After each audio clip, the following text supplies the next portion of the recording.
नमस्कार दोस्तों, डेट है आज की 19 मई 2023 और स्वागत है आपका एटोरियल डिस्कशन में। डिस्कशन स्टार्ट करने से पहले आपको एक इन्फॉर्मेशन दे देता हूं। कल यानी 20 मई को ना दोपहर 2 बजे एक लाइव सेशन हम करेंगे, उसमें मैं मौजूद रहूंगा।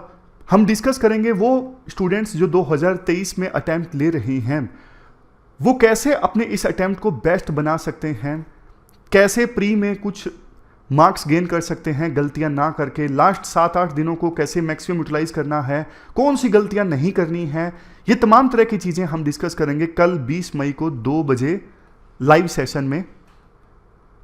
अगर आप इस बार पेपर नहीं भी दे रहे हो, अगली बार दोगे तो भी आप इस सेशन को जरूर अटेंड करिए। आपको बहुत कुछ सीखने को मिलेगा। पूरे साल की तैयारी में आप उन चीज़ों को इनकलकेट करोगे। तो मिलते हैं कल 2 बजे दोपहर 20 मई। आज बहुत सारे आर्टिकल्स हम डिस्कस करेंगे, बहुत सारे मतलब बहुत सारे। सबसे पहले इंडिया की डिप्लोमेटिक स्किल्स का टेस्ट है आने वाले कुछ महीनों में। दूसरे नंबर पे लैंड डिजिटाइजेशन से संबंधित आर्टिकल है बिजनेस लाइन का। तीसरे नंबर पे टाइम्स ऑफ इंडिया का आर्टिकल है पाकिस्तान के डिजास्टर की तरफ बढ़ने के बारे में। चौथे नंबर पे ये वार्निंग वाला आर्टिकल है। फिर जो हमने डिसाइड किया था कि हम हिंदू की न्यूज़ को डिस्कस करेंगे मेंस के पर्सपेक्टिव से, वो भी हम आज काफ़ी सारी न्यूज़ को डिस्कस करेंगे। और क्वेश्चन जो आपको अटेम्प्ट करना है, what are the potential benefits and challenges associated with providing free power to the poor. गरीबों को इंडिया में फ्री पावर प्रोवाइड करनी है, फ्री इलेक्ट्रिसिटी प्रोवाइड करनी है, तो इसके बेनिफिट्स और चैलेंजेस क्या क्या हैं, कैसे हम ये इंश्योर कर सकते हैं ये इनिशिएटिव जो है वो इफेक्टिव रहे और सस्टेनेबल रहे। समझ गए। और आज के डिस्कशन स्टार्ट करें उससे पहले देखो एक बात बोलना चाहता हूं। आप में से ज़्यादातर लोग अगले साल का प्री दोगे 2024 का।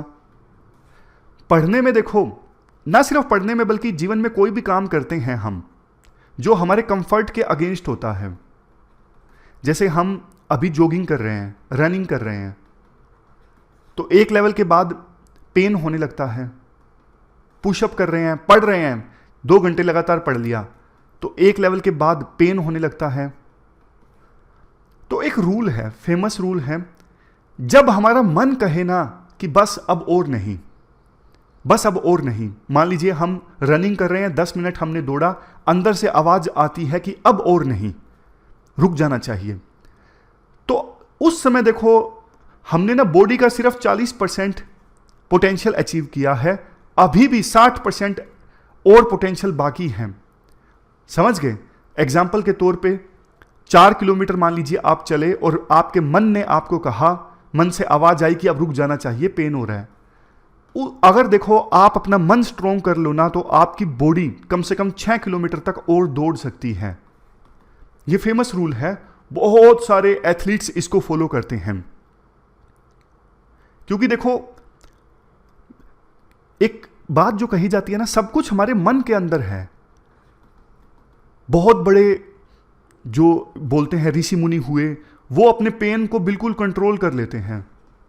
जैसे जापान में कई जो वॉरियर्स नहीं होते, नंगे पैर चले जाते हैं अंगारों के ऊपर, उन्हें पेन नहीं होता। क्यों? क्योंकि उन्होंने अपना माइंडसेट बहुत ज्यादा कंट्रोल करके रखा होता है। मोहम्मद अली का एक फेमस कोट है। कोट ये है, उनसे पूछा गया कि आप कितने पुशअप्स गिनते हो, करते हो। वो कहते हैं कि मैं पुशअप्स गिनता नहीं हूं, जब मुझे दर्द होना स्टार्ट होता है ना, वहां से मेरी गिनती स्टार्ट होती है। जब दर्द होना स्टार्ट हुआ तब मेरी काउंटिंग स्टार्ट हुई कि ये मेरा पहला पुशअप है। अब चलिए डिस्कशन स्टार्ट करते हैं। फर्स्ट इंपोर्टेंट आर्टिकल इंडिया की डिप्लोमेटिक स्किल्स से संबंधित है। आप जीएस पेपर सेकंड के इस टॉपिक से आर्टिकल को रिलेट कर सकते हो। सुहासिनी हैदर के द्वारा यह आर्टिकल लिखा गया है। देखो इस साल के आने वाले 7 महीने जो हैं वो इंडिया की फॉरेन पॉलिसी के लिए बहुत ज़्यादा इंपॉर्टेंट साबित होने वाले हैं। आने वाले 7 महीनों में इंडिया की डिप्लोमेटिक स्किल्स का टेस्ट होगा। एक बार मैं आपको बता देता हूं आने वाले 7 महीनों में क्या क्या होने वाला है। अभी हाल ही में प्रधानमंत्री Modi Japan, Papua New Guinea और ऑस्ट्रेलिया की यात्रा पर गए। जापान में प्रधानमंत्री Modi as a guest G7 का समिट अटेंड करेंगे। इसके अलावा आने वाले 7 महीनों में ही SCO का समिट इंडिया में ऑर्गेनाइज होगा। SCO यानी संघाई कोऑपरेशन ऑर्गेनाइजेशन। आने वाले 7 महीनों में ही प्रधानमंत्री मोदी यूएसए की स्टेट विजिट पर जाएंगे।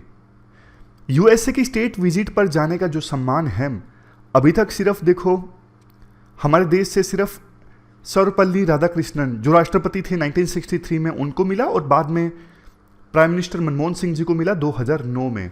इसके अलावा कोई भी प्राइम मिनिस्टर या फिर प्रेसिडेंट यूएसए की स्टेट विजिट पर नहीं गया है। ऐसा ऑनर यूएसए बहुत कम देशों के प्रीमियर्स को देता है। फिर देखो ब्रिक्स का समिट भी ऑर्गेनाइज होगा इस साल साउथ अफ्रीका में। भारत के प्रधानमंत्री मोदी फ्रांस के नेशनल डे की परेड में भी शामिल होंगे, जिसे बैस्टिल डे कहा जाता है। फ्रेंच रेवोल्यूशन की याद में ये नेशनल डे सेलिब्रेट किया जाता है। और उस यात्रा के दौरान हो सकता है प्रधानमंत्री मोदी यूरोप के कुछ दूसरे देशों में भी विजिट करें। ये सारे एग्जाम्पल्स मैंने आपको क्यों दिए? इसलिए दिए क्योंकि आने वाले कुछ महीने भारत की फॉरेन पॉलिसी के लिए काफ़ी ज़्यादा इंपॉर्टेंट है। और क्यों कहा गया है राइटर के द्वारा कि इंडिया की डिप्लोमेटिक स्किल्स का टेस्ट होगा। डिप्लोमेटिक स्किल्स का टेस्ट देखो इसलिए होगा क्योंकि प्रधानमंत्री मोदी ऐसे देशों की यात्रा करेंगे जिनकी आपस में बनती नहीं है। जैसे एक तरफ एससीओ का समिट होगा भारत में, जिसे एंटी वेस्ट माना जाता है। दूसरी तरफ G7 का समिट अटेंड करने प्रधानमंत्री मोदी जा रहे हैं। एक तरफ G20 का समिट इंडिया में ऑर्गेनाइज होगा, दूसरी तरफ ब्रिक्स का समिट साउथ अफ्रीका में ऑर्गेनाइज होगा।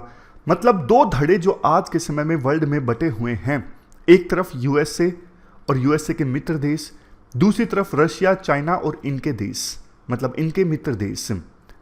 दोनों देशों के ग्रुप्स की मीटिंग इंडिया अटेंड करेगा। तो इंडिया के ऊपर एक रिस्पॉन्सिबिलिटी भी है, कैसे ना कैसे करके मेजर कंट्रीज के बीच में डिफरेंसेस को कम किया जाए और कैसे इंडिया दोनों ग्रुप्स के बीच में अपनी पैठ जमाने में कामयाब होगा, ये भी देखने वाली बात होगी। अभी तक देखो इंडिया एक टाइट रस्सी पे चल पाने में कामयाब हो पाया है। इधर वेस्टर्न कंट्रीज, इधर चाइना और रशिया, दोनों के बीच में इंडिया ने किसी को नाराज ना करते हुए इंडिया टाइट रस्सी पर चलने में कामयाब हो पाया है। लेकिन कब तक ऐसा होगा वो देखने वाली बात होगी। इस आर्टिकल में हम लास्ट में डिस्कस भी करेंगे क्या चुनौतियां हैं। देखो इंडिया की फॉरेन पॉलिसी की मेन थीम पता है फिलहाल क्या है? कोल्ड वार के दौरान ना इंडिया ने पॉलिसी फॉलो की थी नैम की, नॉन अलाइनमेंट की।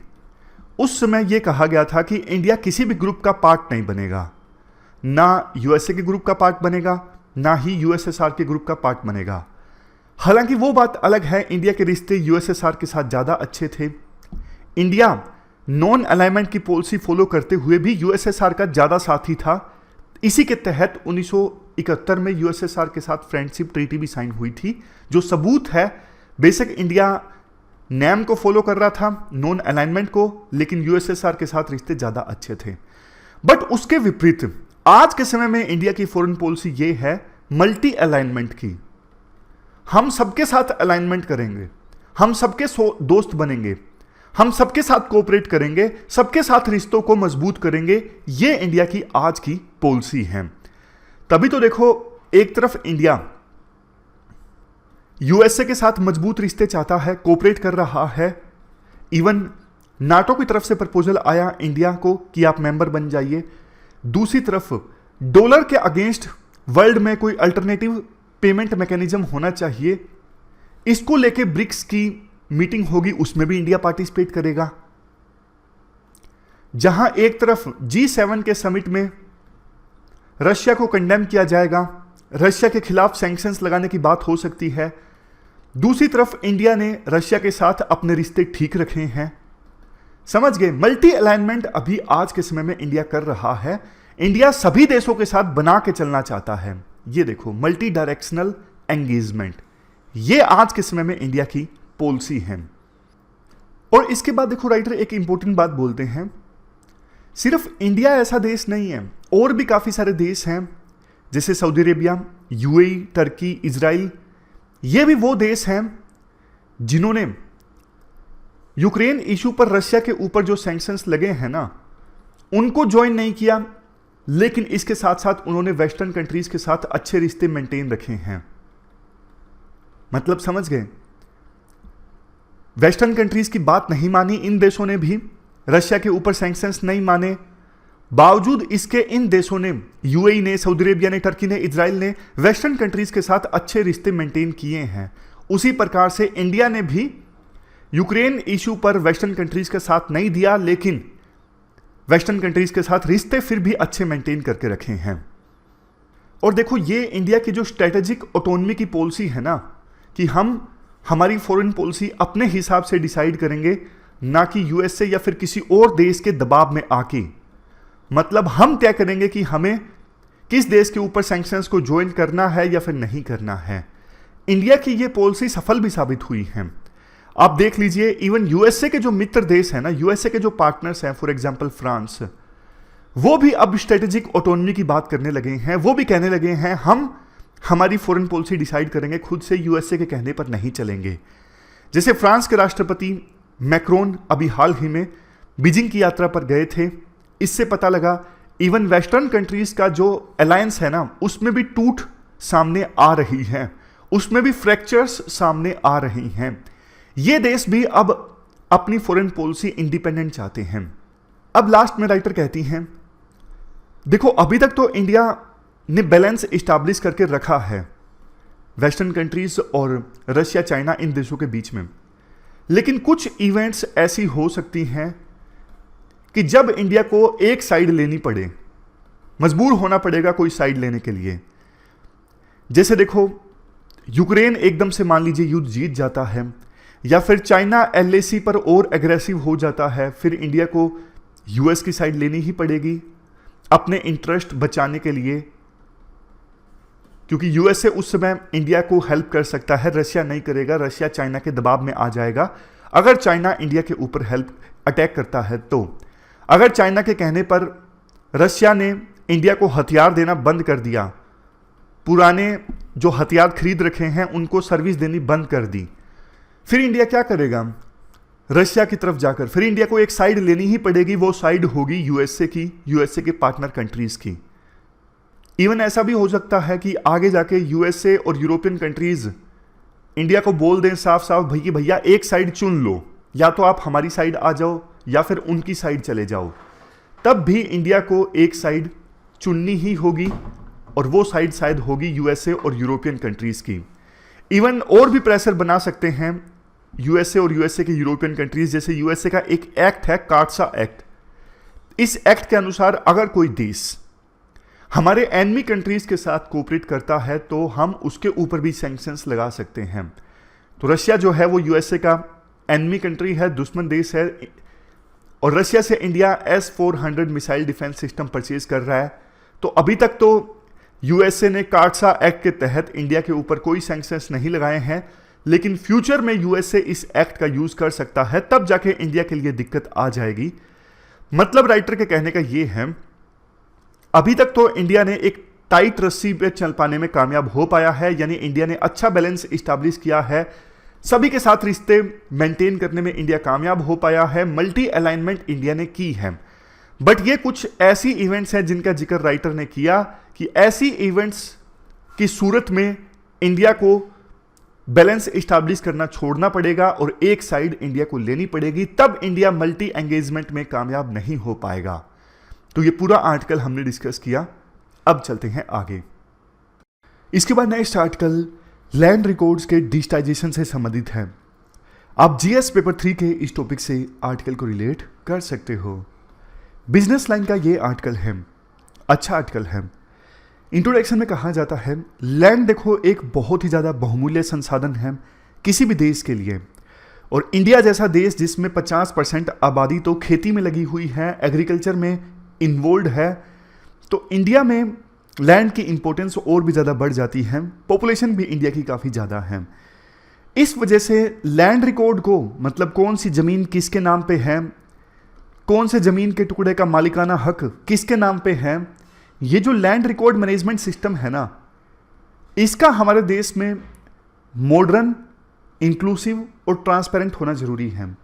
ट्रांसपेरेंट मतलब कोई भी पर्सन देख ले कि ये लैंड का टुकड़ा इसके नाम पे है, ताकि बेवकूफ़ ना बनाया जा सके। पहले के समय में क्या होता कि बेवकूफ़ बहुत बना दिया जाता था, ये बोल दिया जाता था कि ये ज़मीन मेरी है, और बेच दिया जाता था जमीन को, वास्तव में पता लगता था कि वो जमीन किसी और की है या फिर सरकार की है। तो लैंड रिकॉर्ड मैनेजमेंट सिस्टम को दुरुस्त करना जरूरी है। इसके लिए शुरुआत में 2008 में एक प्रोग्राम आया था, national land record modernization program, NLRMP। लेकिन 2016 में सरकार ने इसे रिस्ट्रक्चर कर दिया और नया प्रोग्राम बना digital India land record modernization program, DILRMP। यह प्रोग्राम अभी चल रहा है लैंड रिकॉर्ड को मॉडर्नाइज करने के लिए। यह एक सेंट्रल स्कीम है और 100% जो फंडिंग है वो सेंट्रल गवर्नमेंट की तरफ से आ रही है। इस प्रोग्राम के लिए DILRMP यानी कि digital India land record modernization program. अब शुरुआत में जैसे मैंने आपको बताया, लैंड की इंपॉर्टेंस बताई जाती है, जैसे लाइवलीहुड सोर्स है, लैंड पे लोग रहते हैं, एनिमल्स या फिर पशु पक्षी जो हैं उनको भी लैंड तो चाहिए ही जिंदगी जीने के लिए। इकोनॉमिक इम्पैक्ट, लैंड पर ही तो इंडस्ट्रियलाइजेशन वाली एक्टिविटीज़ होंगी, इकोनॉमिक ग्रोथ होगी, स्पेशल इकोनॉमिक जोन के लिए लैंड जरूरी है। बहुत सारा नेचुरल रिसोर्सेज लैंड पर मिलता है, minerals, waters, forest, cultural significance. Land को हम हमारी आइडेंटिटी के तौर पे भी देखते हैं, जन्म कहाँ पे हुआ, जन्मभूमि क्या है, और जैसा लैंड होता है वैसा कल्चर भी इवोल्व होता है। जैसे पहाड़ों में अलग तरह का लैंड है, मतलब ज्योग्राफिकल फीचर अलग है तो वहाँ पे कल्चर अलग है, डेजर्ट में कल्चर अलग है। ये तो सिर्फ देखो 3-4 पॉइंट हैं। लैंड की इंपॉर्टेंस में तो आप बहुत सारे पॉइंट्स लिख सकते हो। अब बात करते हैं लैंड रिकॉर्ड मैनेजमेंट सिस्टम की आवश्यकता क्यों है। सबसे पहला पॉइंट, ट्रांसपेरेंसी। अगर देखो लैंड रिकॉर्ड्स डिजिटाइज होंगे तो कहीं से भी लैंड रिकॉर्ड्स को एक्सेस किया जा सकता है। पहले क्या होता था, बहुत ज़्यादा रजिस्टर्स ओपन करने पड़ते थे, रिकॉर्ड्स खोजने पड़ते थे ये पता लगाने के लिए कि वास्तव में ये ज़मीन किसके नाम पे है। लेकिन अगर देखो लैंड रिकॉर्ड्स को आप जोड़ दोगे दूसरे डेटाबेस के साथ, फॉर एग्जांपल आधार के साथ, टैक्स रिकॉर्ड्स के साथ, तो फिर लैंड रिकॉर्ड्स को एक्सेस करना बहुत आसान आ जाएगा। एक क्लिक पे आप पता लगा सकते हो कि इस बंदे का आधार कार्ड नंबर ये है, इसके नाम पे ये लैंड्स रिकॉर्डेड हैं, तो डिस्प्यूट्स कम हो जाएंगी। रिड्यूस्ड लिटिगेशन का पॉइंट ये है, अभी देखो लैंड के ऊपर ना बहुत सारे विवाद हो जाते हैं, इवन परिवार में ही विवाद हो जाते हैं। लैंड एक ऐसी चीज है जिसको लेके परिवार में टूट आ जाती है, ये जमीन किसके नाम पे है। फिर पुराने रिकॉर्ड्स को खोजा जाता है कि वास्तव में कितनी ज़मीन इसके नाम पे है, बाउंड्री कहाँ पे है ज़मीन की। लैंड में जो पड़ोसी होते हैं, मान लीजिए इतनी ज़मीन A पर्सन के नाम पे है, इतनी ज़मीन B पर्सन के नाम पे है, तो बाउंड्री को लेके विवाद हो जाते हैं कि असल में बाउंड्री ये नहीं है, मेरे पास ज़्यादा ज़मीन आएगी। तो अनेकों लैंड डिस्प्यूट्स कोर्ट में सामने आते हैं। अगर देखो लैंड रिकॉर्ड्स डिजिटाइज होंगे ना, तो इस प्रकार के डिस्प्यूट्स सामने आने बहुत कम हो जाएंगे। जुडिशरी का जो इंपॉर्टेंट टाइम है वो बचेगा। तीसरे नंबर पे promotion of development and growth. अब देखो पूरे लैंड रिकॉर्ड्स अगर डिजिटाइज रहेंगे, सरकार भी आसानी से डिसीजन ले सकती है कि कहाँ पे कौन से जगह पर इंडस्ट्रियलाइजेशन ज़्यादा आना चाहिए, कौन सी ज़मीन बिल्कुल सही है इंडस्ट्री इस्टेब्लिश करने के लिए। रोड अगर बनाना है, कुछ लैंड एक्वायर करना है, तो भी सरकार को काफ़ी ज़्यादा आसानी हो जाएगी। विद इन क्लिक्स पता लग जाएगा कि कौन सी ज़मीन किसके पास में है, ज़मीन का एक्विजिशन आसान हो जाएगा। तो इससे डेवलपमेंट एंड ग्रोथ का प्रमोशन होगा और इक्विटी भी आएगी। मतलब इक्विटी का मतलब है असमानताएं कम होंगी। हालांकि ये पॉइंट जो है थोड़ा आइडियल पॉइंट है। पॉइंट ये है, जब देखो लैंड रिकॉर्ड्स डिजिटाइज होंगे तो पता लग जाएगा किसके पास बहुत ज़्यादा ज़मीन है, तो फिर लैंड रिफॉर्म्स लाना और भी आसान हो जाएगा। इवन जो भूमि अनुपजाऊ है उसके बारे में सरकार अच्छे से प्लानिंग कर सकती है कि इस लैंड के एरिया को हमें रिक्लेम करना है, अनुपजाऊ से उपजाऊ बनाना है, यानी फर्टाइल बनाना है। तो इक्विटी आएगी, मतलब लैंड के मामले में असमानताएं कम होंगी। लेकिन देखो कुछ चैलेंजेस भी हैं। चैलेंजेस क्या हैं, एक सेकेंड, हाँ अब ठीक है। तो चैलेंज देखो सबसे पहला है lack of coordination among states. Challenges discuss करने से पहले ना एक बार मैं आपको ये जो प्रोग्राम है ना 2016 का, इसके बारे में बेसिक पॉइंट्स बता देता हूं, कैसे लैंड्स को डिजिटाइज किया जा रहा है। ये देखो की फीचर्स क्या हैं DILRMP के। सबसे पहला point, unique land parcel identification number. जैसे देखो हमारे देश में हर एक पर्सन का एक यूनिक आधार कार्ड नंबर है, उसी प्रकार से हमारे देश में जितने भी लैंड के टुकड़े हैं ना, जितने भी लैंड पार्सल हैं, उनका 14 अंकों का एक नंबर है।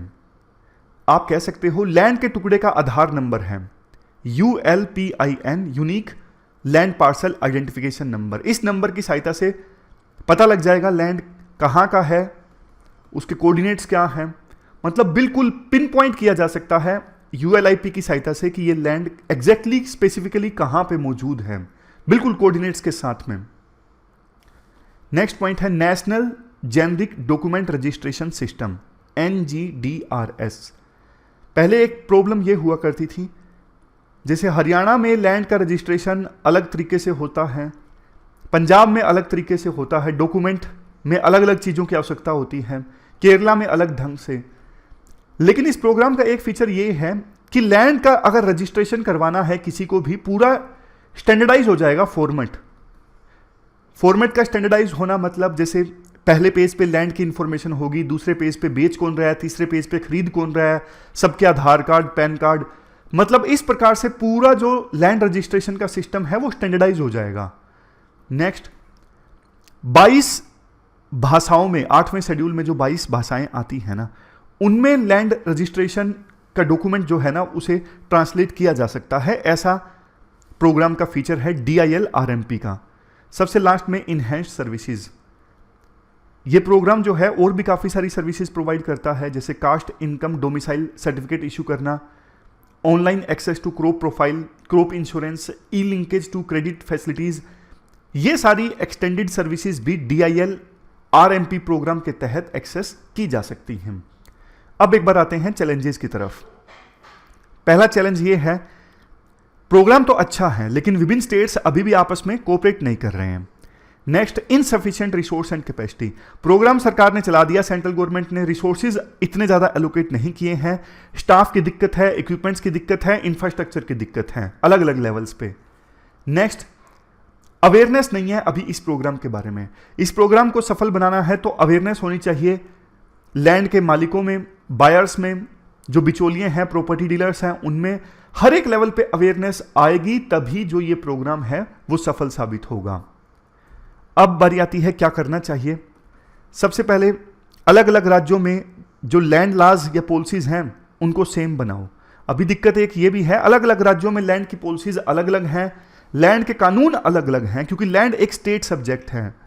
तो पहला काम ये करो, हार्मोनाइज करो, सिमिलर लैंड लॉज और पॉलिसीज होने चाहिए अलग अलग राज्यों में। दूसरे नंबर पे सेंट्रल और स्टेट गवर्नमेंट्स अपना अपना एक्सपीरियंस, अपनी अपनी बेस्ट प्रैक्टिसेस शेयर करें चैलेंजेस को एड्रेस करने के लिए। नेक्स्ट, अगर देखो कोऑर्डिनेशन अच्छा होगा सेंटर और स्टेट्स के बीच में, ज़्यादा अच्छे से इन्वेस्टमेंट अट्रैक्ट की जा सकती है, ज़्यादा ग्रोथ इंश्योर की जा सकती है।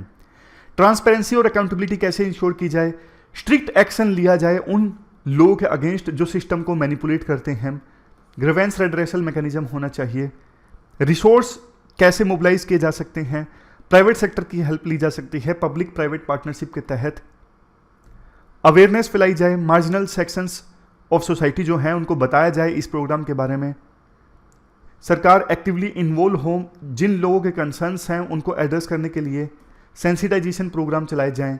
तो ये बेसिक पॉइंट्स हैं। ये पूरा आर्टिकल हमने डिस्कस किया लैंड डिजिटाइजेशन से संबंधित। इसके बाद अगला आर्टिकल देखो पाकिस्तान से संबंधित है।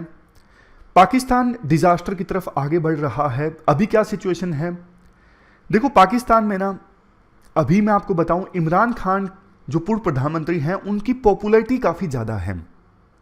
वो अभी सत्ता में नहीं है, अपोजिशन में है।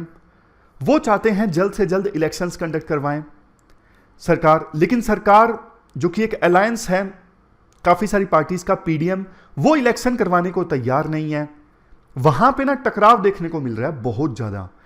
इकोनॉमिक सिचुएशन पाकिस्तान की काफ़ी ख़राब है, वो आपको पता है। वहाँ पे इन्फ्लेशन काफ़ी ज़्यादा है, पाकिस्तानी रुपये की वैल्यू डॉलर के मुकाबले में बहुत ही ज़्यादा घट गई है। फॉरेन एक्सचेंज रिजर्व पाकिस्तान के खाली हो गए हैं, इंपोर्ट करने के लिए पैसे नहीं है। दूसरी तरफ, एक तरफ देखो पाकिस्तान के पूर्व प्रधानमंत्री इमरान खान, वहां के आर्मी चीफ को खुलेआम गाली दे रहे हैं, मतलब खुलेआम क्रिटिसाइज कर रहे हैं, जो किसी देश में बहुत कम देखने को मिलता है। सोच के देखिए, हमारे देश में राहुल गांधी आर्मी चीफ को बुरा भला कह रहे हो, पॉसिबल है? नहीं। और दूसरी तरफ देखो, वहां पे जो सरकार है वो चीफ जस्टिस ऑफ पाकिस्तान को क्रिटिसाइज कर रहे हैं, उनको हटाने की मांग की जा रही है। रूलिंग पार्टी के जो कार्यकर्ता हैं वो पाकिस्तानी सुप्रीम कोर्ट के सामने जाके प्रदर्शन कर रहे हैं कि आपको हटा दिया जाए, आपको इस्तीफा देना चाहिए, क्योंकि पाकिस्तान की रूलिंग पार्टी का आरोप यह है कि आप अपोजिशन के लीडर इमरान खान का सपोर्ट कर रहे हो। उनको गिरफ्तार किया गया था, लेकिन पाकिस्तान की सुप्रीम कोर्ट के आदेश के बाद इमरान खान को छोड़ दिया गया। और देखो 9 मई को जो हुआ ना, वो पाकिस्तान में भी काफी ज्यादा रेयर है। जैसे ही इमरान खान को गिरफ्तार किया गया, इमरान खान की पार्टी पीटीआई के जो समर्थक हैं वो इवन आर्मी के लोकल हेडक्वार्टर में चले गए, वहां पे लोकल हेडक्वार्टर में तोड़फोड़ की गई।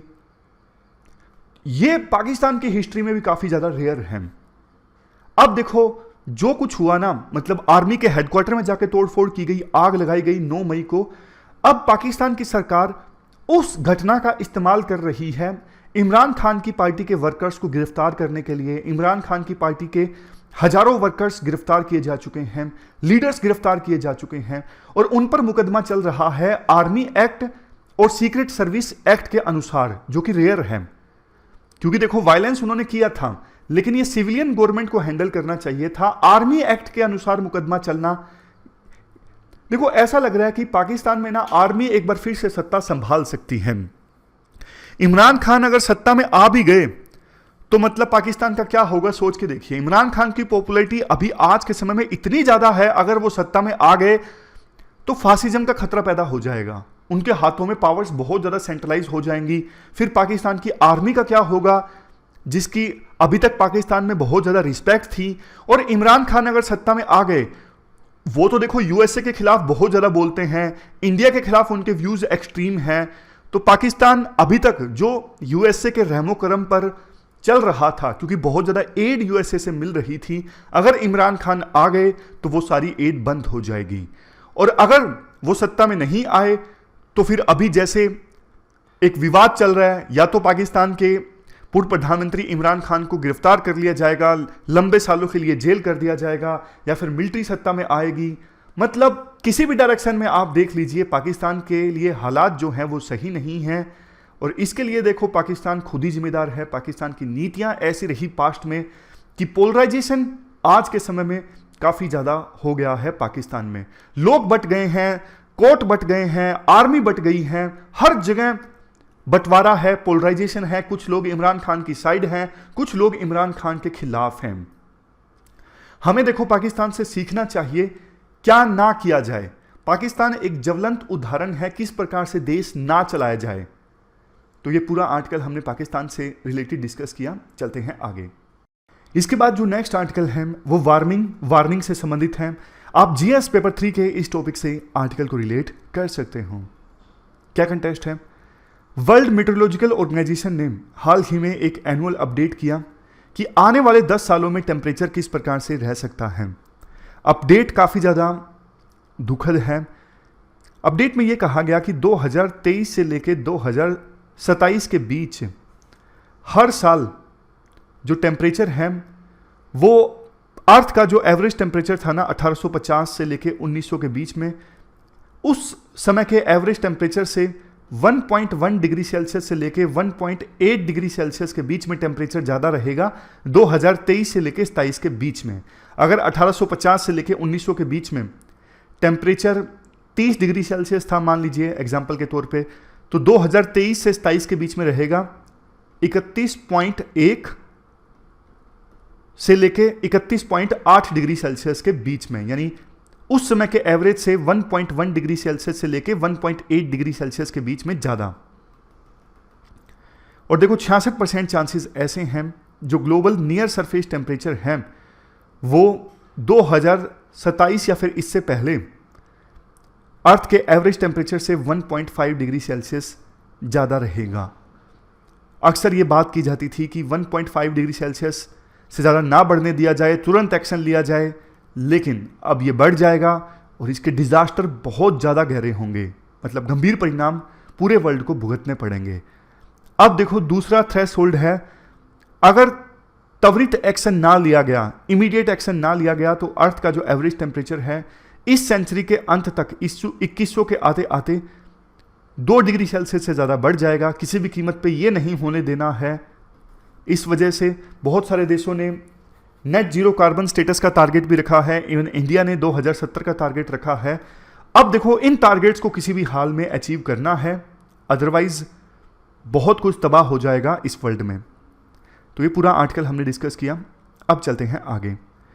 अब देखो जैसा हमने डिसाइड किया था कि कुछ कुछ मेंस पर्सपेक्टिव से जो न्यूज़ हैं हिंदू की, उन्हें भी हम डिस्कस करेंगे।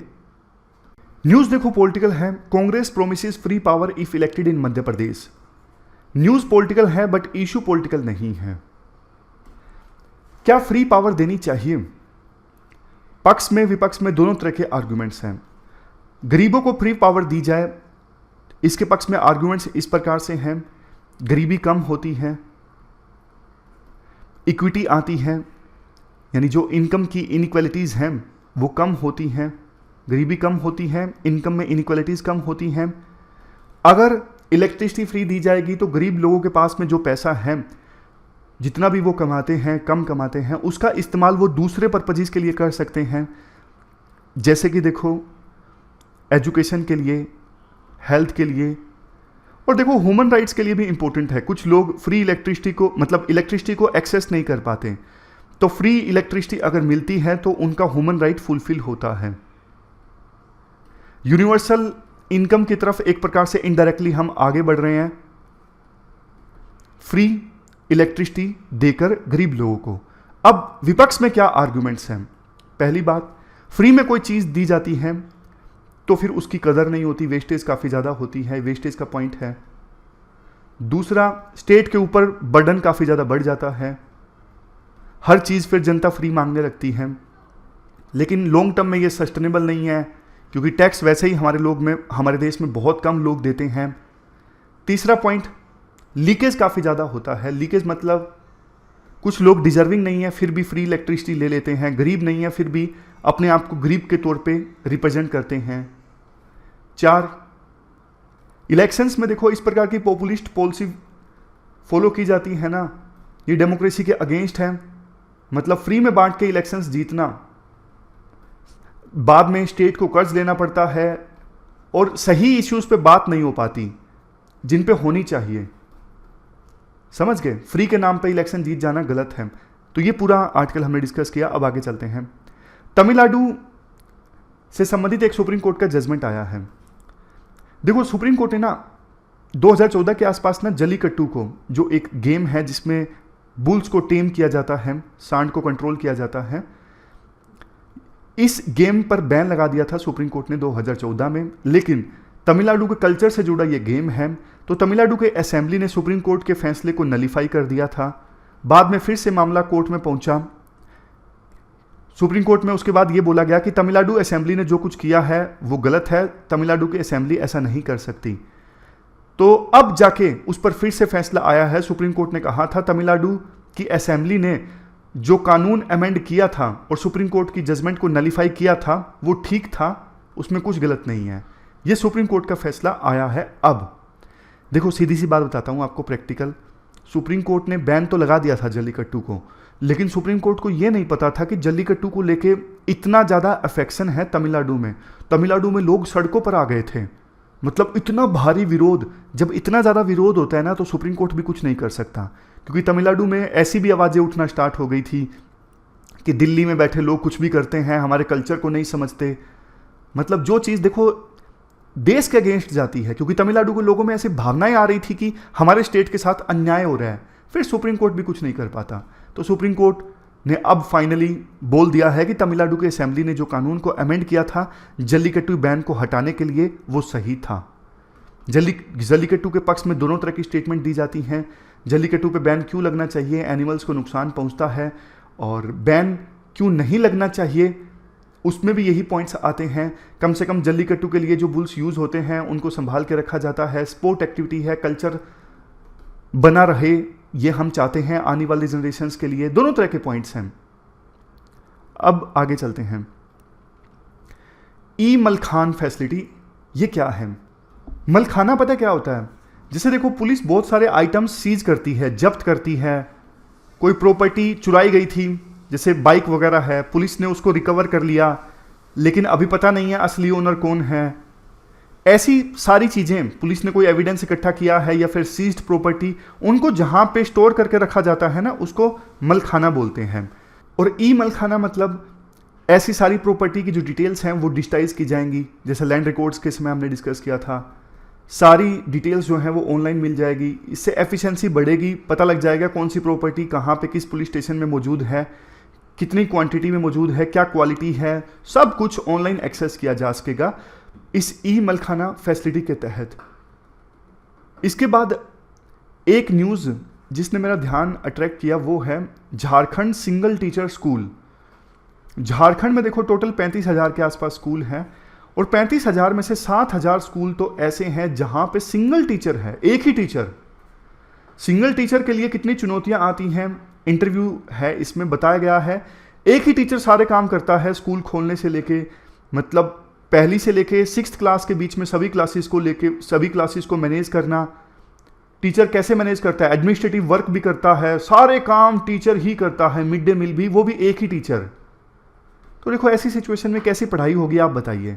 सिंगल टीचर 3-3 क्लासेस को कंबाइन करके पढ़ाता है एक ही समय में, मतलब पहली, दूसरी, तीसरी वो कंबाइन बैठी है एक क्लास में, फिर चौथी, पांचवी ये दूसरे कमरे में बैठी है। टीचर कभी इस क्लास में जाता है, कभी इस क्लास में, बीच में एडमिनिस्ट्रेटिव काम भी करता है, कोई पोस्ट आ गया, कुछ और हो गया, बच्चे का एडमिशन करवाना है, कोई बच्चे का पेरेंट मिलने आ गया, सारे काम एक ही टीचर करता है। तो ये आप एग्जाम्पल दे सकते हो हमारे देश में कैसी व्यवस्था है एजुकेशन की। तो ये पूरा आर्टिकल हमने डिस्कस किया।